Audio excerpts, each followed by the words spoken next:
আসসালামু আলাইকুম। Hello guys, দেখেন আপনাদের জন্য ফোর পিস নিয়ে এসেছি। কত সুন্দর ফোর পিসটা, রেডিমেড।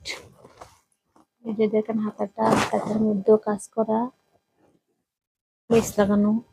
এই যে দেখেন গলাটা সুন্দর আছে। জামাটা ঘের আছে, কাজটা অনেক সুন্দর।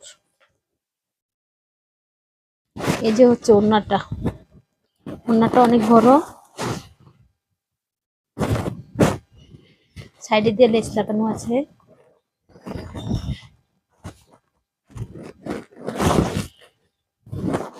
আমাদেরকে ফলো দিয়ে পাশে থাকবেন, আর লাইক কমেন্ট শেয়ার করে দিবেন। যে যে নিতে চান স্ক্রিনশট দিবেন, দিয়ে পাঠিয়ে দিবেন আমাদেরকে, আমরা পাঠিয়ে দিব। আল্লাহ হাফেজ।